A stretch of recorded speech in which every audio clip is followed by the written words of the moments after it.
I mean, let's just start by saying that M. Night Shyamalan broke into the scene with the Hollywood scene with The Sixth Sense, a film that besides for its twist ending, which fundamentally changes the entire movie, it still holds up very well as a well-made thriller horror movie with pretty great acting from both Bruce Willis and Haley Joel Osment, I think is his name. Yes. Is that how you pronounce it?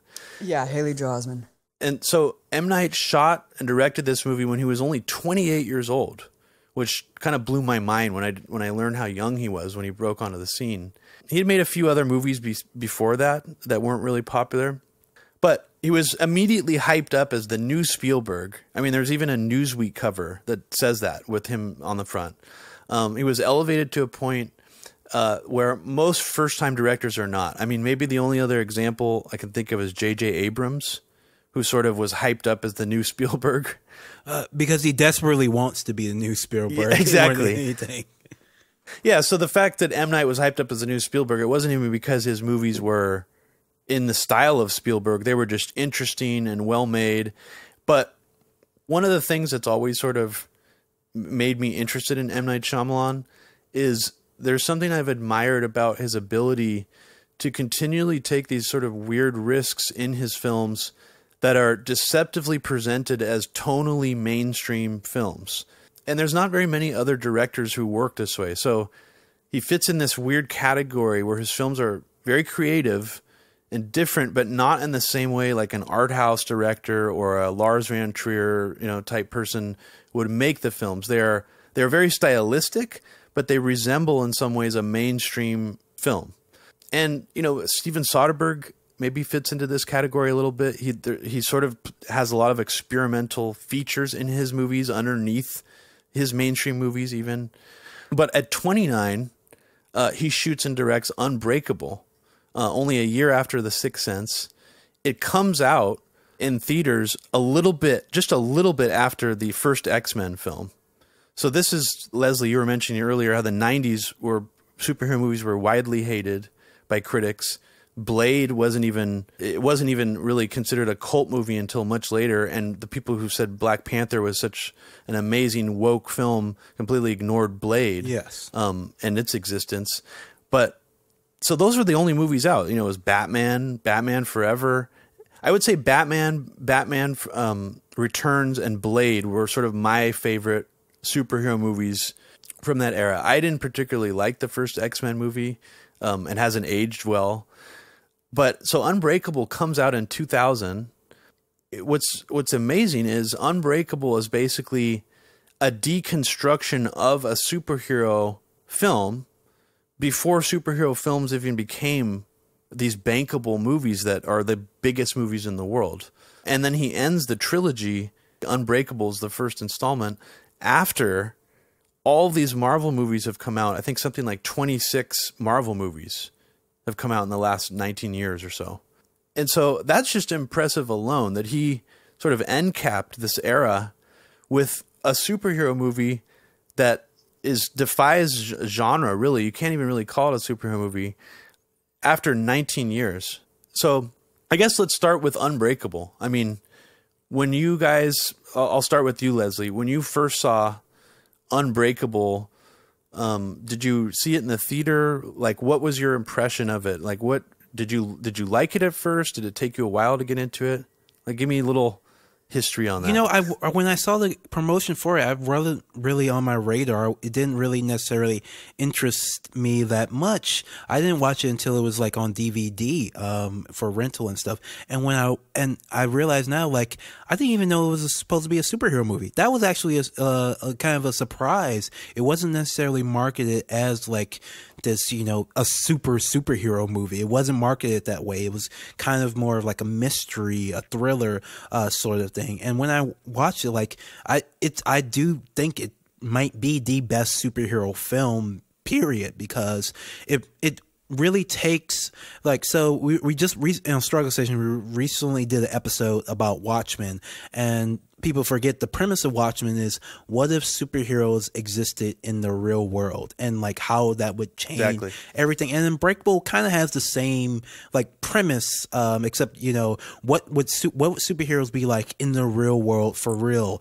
And that's kind of a groundbreaking premise that's been watered down because people feel like all the Marvel movies take place in the real world, but they really don't. They don't really take any of the concepts of superheroes seriously and apply them to the real world. But Unbreakable does. Unbreakable tries to create, like, how could you have a superhero in our normal day-to-day lives, and he does it like in this masterful way, even from everything from like what his powers are, like how they're so subtle that he could actually live his life without actually noticing that he's a superhero, to like his costume just being like this large poncho that still resembles a cape, to his weakness being like water and like drowning, like something again that he might not necessarily his whole life might not notice that he is more susceptible to it than other people. I thought it was a brilliant, you know, not even like just a reimagining. I don't want to call it deconstruction. I actually think it's a reimagining of what a ground level realistic take for what superheroes could be in our world. Amazing. That is an incredible analysis. I just rewatched it. So I watched it in the theater when it first came out, and I feel like I didn't fully appreciate it. So I was really excited to rewatch it just a couple of days ago. And at first, my first thought was, wow, this aged poorly. Because right at the beginning, you have M. Night Shyamalan throwing up, you know, these really kind of in-your-face, obtuse, like, camera angles, you know, pivoting back and forth from Bruce Willis with the woman in the train. And it was, like, very kind of obvious, almost to the extent that I was turned off, until I realized that the whole movie was almost structured as if you're a comic book come to life. Every scene was shot kind of in that ethereal, dreamlike setting, and all the dialogue was very deliberate. So it almost felt like he was trying to re-envision having a comic on the full screen and interpreting this story as if you're reading a comic. And so once I kind of realized that, I was blown away. And every scene is shot so well and in that dreamlike setting, and it was just absolutely amazing. The scene with his son, when he finds out, you know, when he kind of comes to terms that, yeah, he does have these powers, and he kind of slides that newspaper across and gives him the shush sign. Look, I think that he could have stretched out Unbreakable into several movies, and that's what you have to really appreciate about M. Night Shyamalan is, despite all the fucking hate he's gotten, I don't know why, it's like he has these expectations to do these enormous twists, you know, in every movie, and it's so much pressure. I feel like there's no other pressure put on any other director like there is on him. But I just absolutely loved it. I absolutely loved it, and I think that it was really smart of him not to do another sequel to that until Glass, because of course he could have done, you know, he could have done two more, Unbreakable 2, Unbreakable 3, and have us see what Bruce Willis did after he cultivated those powers and really goes out there and lives that life. And that's what I really loved. Like when Glass opens, it's 15 years later, you know, and it's reflected in the movie. Like Bruce Willis is older, and that whole time of his life you never see. And I love that that's kind of still a mystery. And he didn't exploit that, you know, and you have to appreciate that, because he could have just kept raking in the money, because Unbreakable was such a new movie and it was such a cool concept, and he could have just kept going with it. But for that, I respect him so much more. But yeah, Unbreakable is an epic movie, and you have to absolutely watch it if you guys haven't. Split was a different story for me, but we can get into that. I'll just give my little recap of Unbreakable before we move on to Split. Yeah, Abby, I remember, I think I was like raving about it to you when it first came out. Mm-hmm. I mean, I liked it a lot when it first came out, but I wasn't really even that into comic books at the time. So I think it also took me a while to really appreciate it on a deeper level. And I liked what you said, Leslie, about how you don't really see it as a deconstruction. You see it as like a reimagining. And I think that's a really interesting way of putting it, because it's not even something that's like really in any comic book that I've ever read about superheroes. And there's been other Alan Moore deconstructions of superheroes. I would say Miracle Man is a particularly strong one. I put it up there with The Watchmen. That one is sort of, for people who haven't read it, it's like, what if there were actually like super powered people living among us who were brainwashed by the government into thinking that they were just normal people, and then they all sort of at the same time discovered that they were super powered. And that one tries to do a really sort of grounded take. And I kind of almost, now that I've had so much time to reflect on Unbreakable, I wonder if M. Night Shyamalan was riffing in part on Miracle Man, because the lead character in it kind of has a David Dunn ish quality to him, and that's the character played by Bruce Willis. I guess one of the things that I really appreciate about Unbreakable over time is these moments, these emotional moments with this really memorable score. I think it's, in my mind, one of them, the score arguably is really good. Yeah, it's one of the most memorable scores in the 2000s and beyond. Yeah. Like even if we're talking about like John Williams, I mean, even his newer Star Wars scores, I can't even remember most of the music, which is sad to me. But like Unbreakable, I mean, it's such a operatic, and it almost has like a Western quality to it. So there's different sort of themes that M. Night Shyamalan is playing with. There's almost a Western feel to some of the melodies. There's like a Batman, quality to the way that David Dunn sort of hides in the shadows and the mood of it. There's also Superman sort of references. I keep going back to DC because I feel like there's, maybe there was some more Marvel references in Glass, but there's also that scene, and we're going to spoil Unbreakable and Split. If you don't want to spoil for you, please stop listening now. So at the end of Unbreakable, after David Dunn basically murders this serial killer guy, chokes him out, he goes and wakes his wife up and carries her up the stairs like Superman. I mean, it's this beautifully shot, one take scene where when I first watched it, I was kind of like, oh, this is kind of corny. Like, I love the movie, in general. But I always thought of that scene as a little corny. And now that I watch it when I'm older, I'm like, that's actually like a beautiful sort of Superman Lois Lane kind of moment that he's showing. But it's not even heavy handed. It's almost kind of subtle. Like, I didn't pick up on that at first. I would agree with Leslie. I do think Unbreakable is probably the best superhero movie ever made. It's a completely original story, even though I keep talking about all these references that it throws back to. It's a totally original, unique story. And of course, when M. Night Shyamalan originally made Unbreakable, he said that it was part of a trilogy that he had planned. I was like, oh, that's cool. I never really questioned it. And like Abby was saying, it's you kind of wanted to see. It's almost like you're left at the end of Unbreakable wanting to see what he's going to do next. It's like such a tease of a feeling. And M. Night Shyamalan actually said that his favorite parts of movies are always the first act. And when he made Unbreakable, that was kind of like was originally the first act of a 3-act movie. And what we saw in Unbreakable was him sort of just taking that first act and stretching it out into this meditative character study. When Split comes out, it just seemed like another M. Night Shyamalan horror movie. It didn't seem necessarily that special, from the promotional. I remember watching the trailers. I was like, this looks kind of good. It looks a little weird. And James McAvoy, until you actually watch the movie, you don't realize like how fucking good he is in it. The trailer did not make his performance look as good as it was. Not at all. When he was like the little kid and stuff, you're like, what the hell?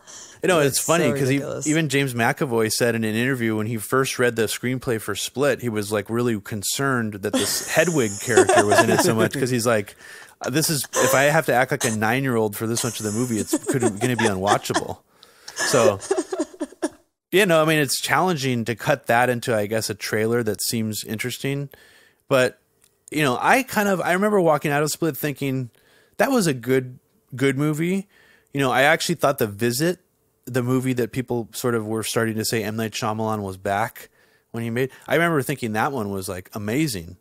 And Split, I was kind of like, that was good, but it didn't hit me like in the same way The Visit did. Yeah, I actually really, really love Split. I had no real expectations for it. People told me it was good, so like I had it like just sitting around. It took me like a year to actually get around to watch it, and when I did, I actually really loved it as a horror film with this larger connection, because James McAvoy, he's great, and the way his portrayal in this film is just excellent. It reminds me of like, they've done a couple of these films, like the Cloverfield movie with John Goodman. Basically, a girl is trapped with a crazy person, a crazy man. This is the best one of those by far, because it actually like has some character and depth to him besides just being crazy. There's a mystery involved. Even with his personalities, you don't really know how many there are, or which ones are in control, or which ones in power.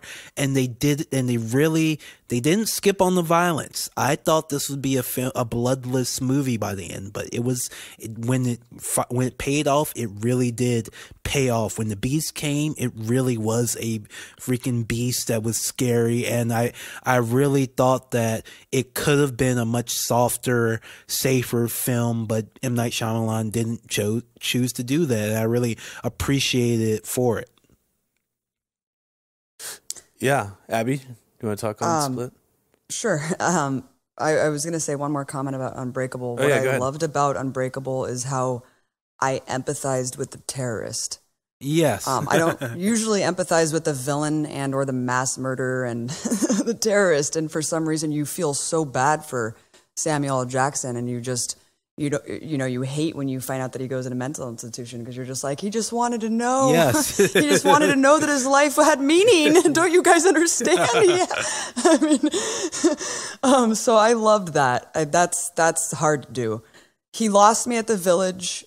I didn't love Lady in the Water. I appreciated the metaphorical aspect of it. He really did lose me at the Village, but I was blown the fuck away from The Visit. Brilliantly filmed, brilliantly cast. The twist was incredible. Yeah. You could not see that from a mile away. I mean, and it wasn't like overtly scary or horrifying or use those cheap tactics of, the cheap, the quick cuts and like the fucking cheap scares. It didn't do any of that. It was bizarre. Like, she wakes up to the woman like vomiting in the house, and the whole time you're wondering, are you crazy? Like, are these people just, they're just old people, and they keep making you feel like you're insane. And he has a tendency to make things kind of just off-putting and creepy, but also, I don't know, it was just incredible. And I just rewatched that too to prepare for this, and I'm just like so all about that movie. But I watched Split with an open mind. Robbie, you really loved it, and this is what's shocking to me. I couldn't buy it. I couldn't buy James McAvoy as all of the characters. I am obsessed with him now. After seeing Glass, I feel like he should fucking win an Oscar. He's the best actor in the world. Like, I feel like he honed in way more in Glass. And I don't know if I just need to give Split another chance, but I didn't fully buy it. So I'm gonna give it another chance. But after seeing Glass, man, this guy's the best. But yeah, I mean, Split. It was an interesting concept. I think that, again, brilliantly cast. That the actress in it was fantastic. Couldn't have been better. That tension between them. Yeah, I mean, it was incredible. I actually, a part of me was like, "What's the twist? Is he going to turn into a werewolf?" But then I realized that it wasn't as overt as you're expecting, maybe, and I liked that also. It was a little more, not completely over the top. So. Different, and yeah, I mean the fact that you're in that universe at the end, it just brings a completely different shocking element. You're like, oh my god, this is part of the universe. He's also one of these people. So it's, again, he really hits you in the gut at the very end, right when you think it's over. So absolutely amazing. I'm just gonna really quickly explain how weird and jarring the ending of Split was for me. Like, a lot of people were blown away and got this like huge emotional satisfaction out of it, but I remember when I started hearing at the end of Split the Unbreakable music come in, the first thing I thought was, why is he reusing the music from Unbreakable? This sounds cheesy. You're like, this I got mad. Soundtrack. It was weird. No, I was like, what the fuck is happening? And I was like, oh, Bruce Willis is in this? Like, oh, it's the character from Unbreakable? I was like, that's a weird conversation where he's like, yeah, his name was Mr. Glass. Like for some reason, the scene was just so weird and jarring to me. And I walked out thinking, I want to see an Unbreakable sequel, but now I'm just like, was M. Night Shyamalan just like trolling at the end? Was that real? Like, I didn't know it was like a legit twist ending telling us that there was going to be a sequel. I don't know. Do you want to say anything more on Split, Leslie? Yeah, I just want to say, like, I do like that he took, 10 years, more than 10 years, like 15 years in between to tell this new story. As Abby pointed out, like, he could have easily made, like, Unbreakable that was just like any of these average superhero movies where he fights the villain. But no, he took a whole movie to introduce the villain for him to fight eventually. Like, I thought, like, that is just such a brilliant idea for a sequel to the superhero movie that it's actually kind of a shame that they never really figured out how to do it with Marvel, or even DC never really was able to do it. Like, people thought that is what Suicide Squad was kind of going to be, like the origin of the villains that, then you would see a Batman versus Joker movie. But unfortunately, that not really going to ever, turn out. But, M. Night Shyamalan, he did it. You get one director with a clear vision, give him a decent amount of money to do it, and he will deliver. Which begs the question, how, and I'll turn this question to you guys, do you believe him when he says that he had these movies already planned out? Or, and I'll just throw this idea out there, this is maybe, I'm kind of torn. Like, I think he definitely had a trilogy planned originally, but I wonder if he had a different idea in mind for the third one. And I wonder how recently he maybe wrote a completely new story for it, or if maybe this was the third movie that he had planned the whole time. I'm sure the critics got in his head too. I mean, can you imagine like going through the ringer like he did after coming out so young with Sixth Sense, and then having these completely absurd expectations put on you? I mean, yeah, he probably did have an original idea and then probably just doubted it for a long time. And that's why I'm just so happy that he came out so strong at the end, because he really proved everyone wrong.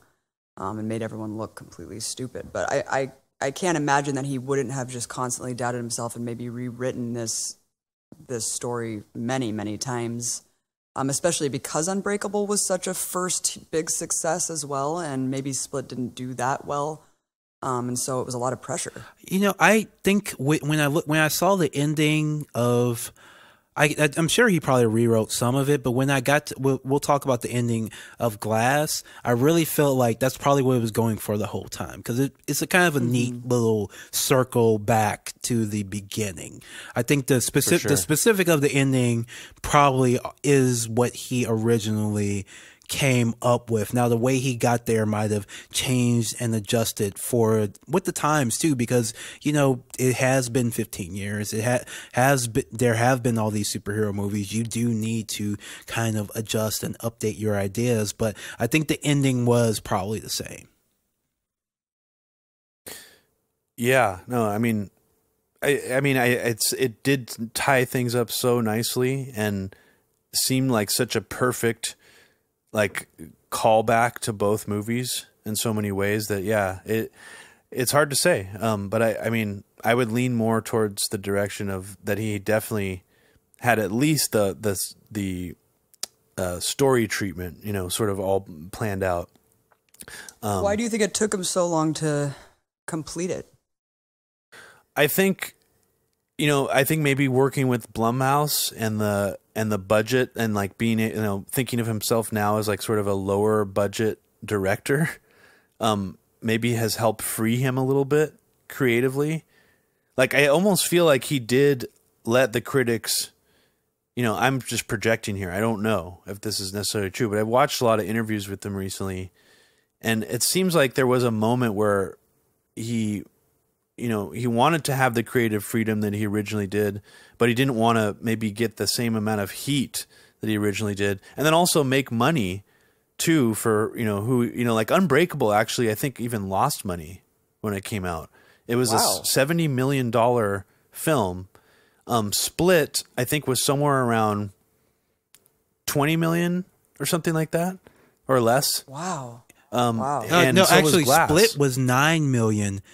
Oh wow! No shit. Yeah, Split was 9 million. It made 280 million worldwide. Oh wow! So I'm pretty sure when he envisioned it, he probably didn't envision a $9 million movie. So he probably did compress some of these things to fit into the Blumhouse model. If people don't know, the Blumhouse model is they really make like really micro budget films that have a good high concept, low budget. You can make a lot of money from those sort of things. And that's how Split was marketed, as having this very high concept thing. And it did make a ton of money for them. So he's bankable again, essentially. And I mean, and hyper confident. I mean, I would be super confident if my last two movies, critics actually liked them after calling me a piece of shit for so many years. Maybe now we should turn to Glass. Also, sort of talk about if the critics are unfair about what this movie actually is and how they're interpreting it.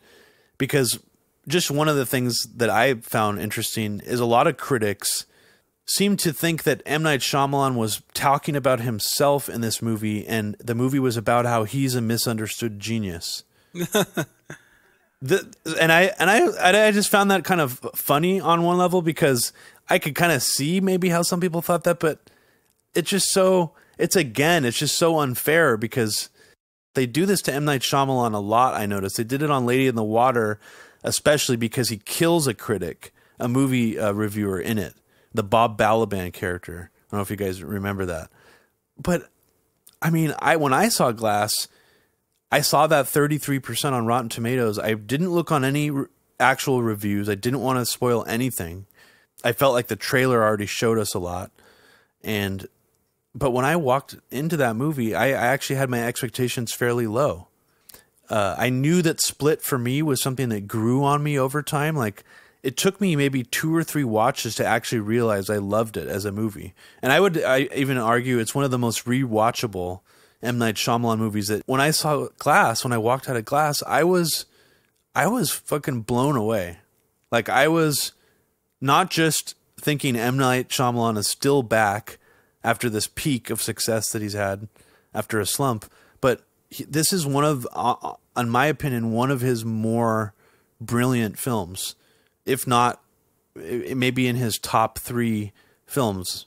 I would say, best film or better film than Signs. If you want to say Signs, Unbreakable, and Sixth Sense are some of his best films, that's traditionally what people think. But I would, it was, for me right now, it's one of his best movies, easily. And I just want to hear from you guys, like, what was your initial reaction about it? Did you walk in with your expectations low? I know I hyped it up to you a shitload, Abby, trying to get you to go see it. But yeah, why don't I start with you, Abby? Like, what was your expectations going in? I know you just seen Unbreakable right before, so describe that sort of and how you interpreted the movie and then how you felt after seeing it. So I went in with very low expectations just because movies are such shit now that I just expect nothing from movies. So I went in, I was completely blown away, and for so many reasons. First of all, Sarah Paulson is my favorite actress. I think she's absolutely wonderful. Anyone who's seen her performance as Marcia Clark in The People vs. O.J. Simpson will know what I'm talking about. I hate American Horror Story, so definitely don't judge her on that. But she's an excellent actress. And so first of all, the casting was perfect.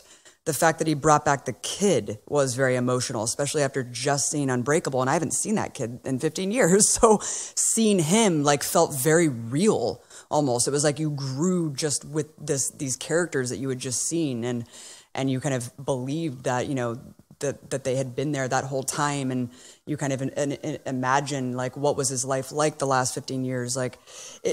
It's so amazing how he's able to do that. He's able to kind of, again, bring you through that dreamlike setting where every scene is set up. The cinematography is just completely mind-blowing, especially, that pink room, for example, when she's holding that therapy session with the 3 of them. That is just beautifully shot. but at the same time, it hits you in the gut as something that's very real, and you feel like very invested in all of the characters. And Bruce Willis shined through really strongly in Unbreakable, but I did feel like in Glass, he was almost the weakest link. And I don't know if it's just because he was a little bit more subtle in his acting, but because everyone else was so strong.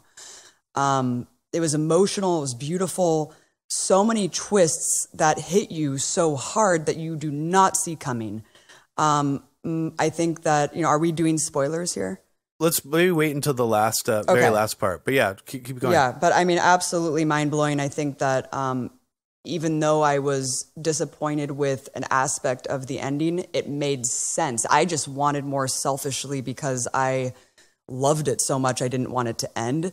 But it's so genius the way that he constructed the ending and just the entire movie, and I appreciate it so much more because it left more to be desired, but that's the point. And it will never be resolved because it was so good. But, true genius directors and artists know when to stop. And it's hard to do, especially when the money's there and you can easily keep going, like we were saying. So, again, I absolutely think it was my favorite M. Night Shyamalan movie, and I can't wait to see it again. And I just can't recommend it enough for so many reasons. Wow, so you think it's your favorite one? You even like it even more than Unbreakable? Yeah, I do. Wow, interesting. Well, I mean, I definitely think it's up there with Unbreakable. I think Unbreakable definitely edges it out. But Leslie, give us your experience watching it and what your expectations were like walking in. Oh, I didn't have low expectations because I already enjoyed the previous two. I wasn't going to let the critics and the haters talk me out of enjoying this. I actually haven't read a lot of the critical response to it even since then because I'm still kind of high off it. It's nice to be able to go to a movie theater, see a superhero movie that subverts expectations in a good way, that surprises you in a good way. Like a lot of people will still try to say The Last Jedi is good because it subvert your expectations, but in nothing but bad ways and really dour, uninteresting ways, while Glass is probably is in a lot of ways a sadder, more depressing film, but still has like this through line through it that is still kind of interesting and hopeful and points to something expanding instead of just things shrinking.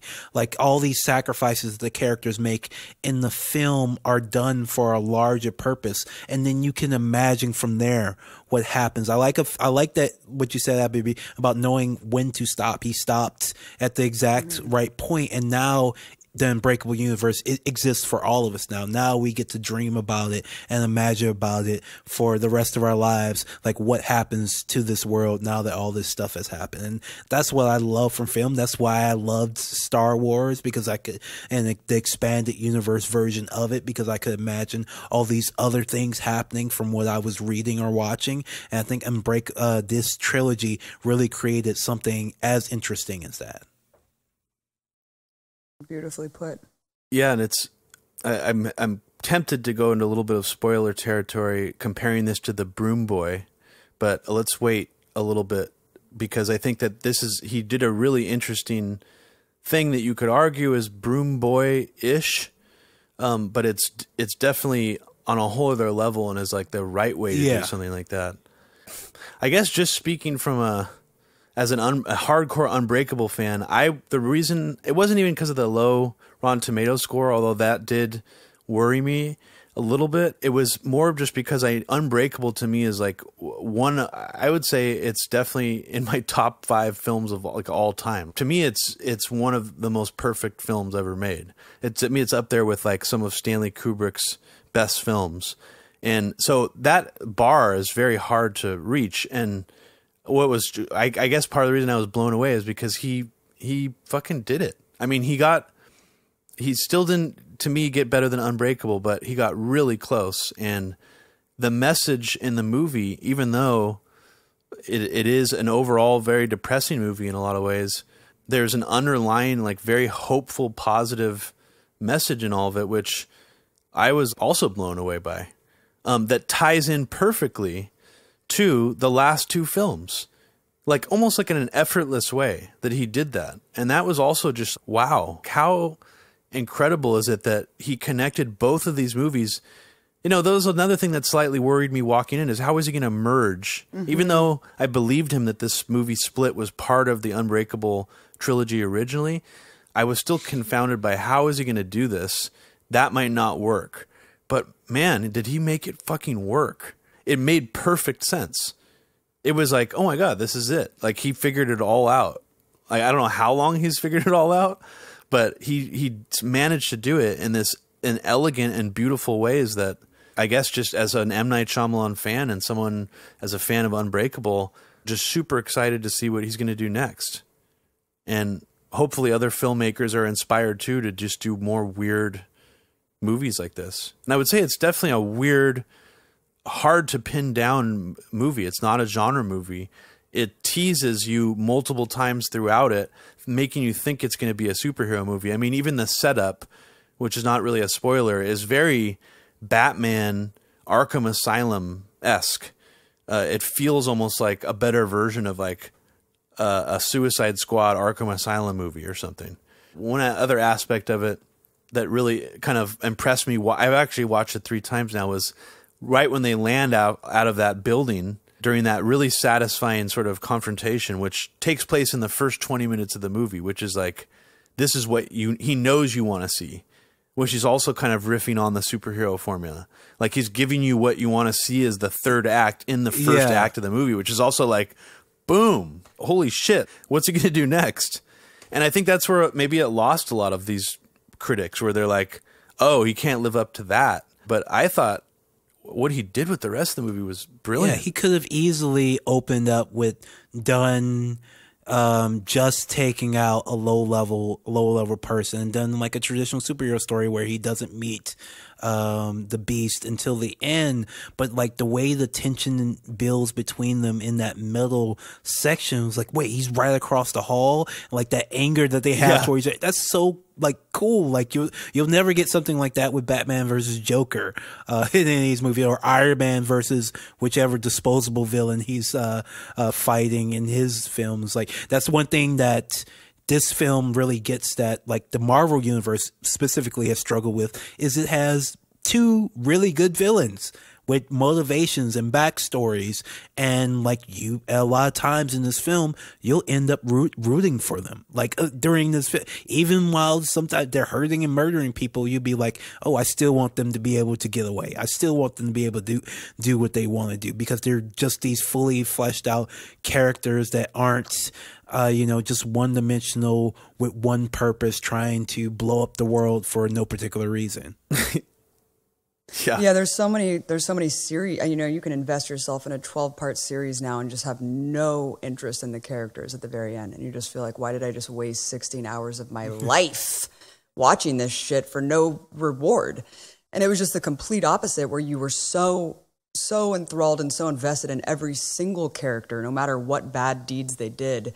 And then you were kind of told and gaslit by the entire theme of the movie. Like that was kind of this underlying theme, and there's all these different layers to unpack, which we can get into. But yeah, like being told, the both sides thing, like how they both sided the Bruce Willis character and then the Beast. It was like they're kind of equal. It kind of reminded me of like the establishment today, kind of both sidesing, the factions and these tribalistic elements that we're dealing with in our society, and the mass hallucinations that we wade through on a daily basis. And then having Samuel L. Jackson kind of say that iconic phrase where he said, we don't know who the people are who don't want us to know the truth, but today they lose. Just so, again, these pieces of dialogue that strike you and stick with you. And what I was saying about James McAvoy before, man, I could not be more wrong about his performance in Split, because he fucking nailed it. He honed in on those characters. I mean, the thing is with Split, it's like, I think a part of it wasn't believable to me, because it's like, that doesn't exist. It's like not a thing, the split personality thing. And so it was hard for me to grasp that someone could have like 20 different split personalities, but it didn't matter. I mean, you really believe that he's different people. Like he fucking does it, dude. And in this movie, it was just absolutely executed flawlessly. Like when that person opens that door and he's, what's the woman's name? Patricia. And he has like his coat wrapped tightly around him. And you're just like, oh God, like it's just so intense. You immediately know. The crazy thing is you immediately know from a visual cue of his face which character it is. Like at that point in the movie, I was like, oh my God, this is brilliant. I already know what character he is. Not even because of the dress, because of the expression on his face. That's just amazing. Yeah, but there can't be gods among us. It's not fair.